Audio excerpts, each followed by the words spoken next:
ఇదిగోండి దెబ్బ రొట్టెకి కావాల్సిన పిండి రుబ్బుకున్నా కదా, రుబ్బి నేను ఉల్లిపాయలు వేసాను. కట్ చేసుకున్న ఉల్లిపాయలు, కట్ చేసి పెట్టిన పచ్చిమిరపకాయలు,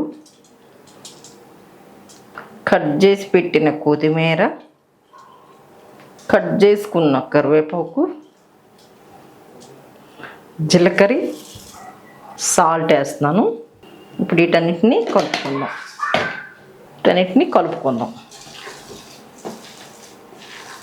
ఇది ఇలాగా అసలు ఏం వేసుకోకుండా రుబ్బుకొని ఒట్టిదే సాల్ట్ వరకు కలుపుకొని, మా చిన్నతనం అప్పుడైతే మా అమ్మ వాళ్ళు నైట్ టైం వేసి ఉంచేవాళ్ళు అనమాట. నైట్ టైం వేసి ఉంచితే తెల్లారి తినేవాళ్ళమే. ఇదిగోండి కలిపాను, రెడీ అయిపోయింది. కాలుతుంది గిన్నె, ఈటు వచ్చింది.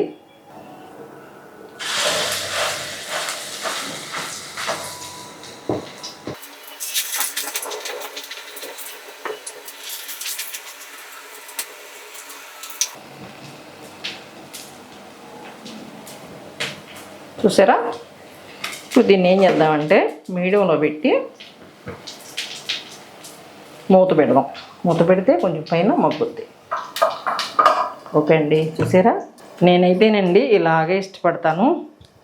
ఇలా చేసి పెట్టుకుంటే చాలా మంచిది పిల్లలకైనా మనకైనా. కానీ ఇప్పుడు అన్ని ఫాస్ట్ ఫుడ్లకు అలవాటు అయిపోయి మసాలాలు గరం మసాలాలు, అస్సలు ఎంత చిన్నది చేసినా కానీ ఎన్ని మసాలాలు చూపిస్తున్నారు. ఆ మసాలా వల్ల మన బాడీకి ఎంత ఎఫెక్ట్ కొడుతుందంటే గ్యాస్ వచ్చేస్తుంది.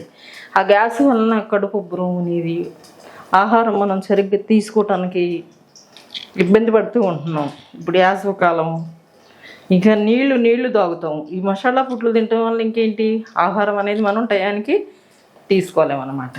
నేనైతే మీకు ఇలాగే సలహా ఇస్తున్నాను అనమాట. ఇలాగా తీసుకుని ఖచ్చితంగా మసాలాలను తగ్గించండి.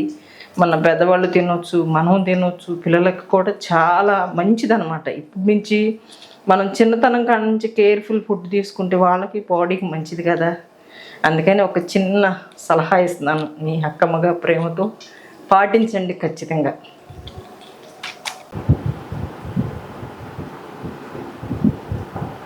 చూద్దాం, కాలింది. ఇదిగోండి, ఒకవైపు కాలింది, రెండో వైపుకి తిరగేసుకుందాం. చూసారా? ఇట్లా కాలాలి.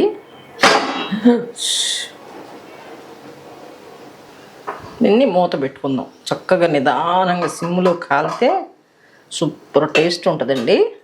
అయిపోయిందండి, చూసారా? సేమ్ మీరు కూడా ఇలాగే ట్రై చేయండి. ట్రై చేసి నాకు కామెంట్ రాయండి. ఓకే, మీకు ఈ ప్రాసెస్ మీకు నచ్చినట్టయితే మీరు ఖచ్చితంగా చేసుకోండి. ఒక లైక్ కొట్టండి, షేర్ కొట్టండి, కామెంట్ చేయండి, సబ్స్క్రైబ్ చేయండి.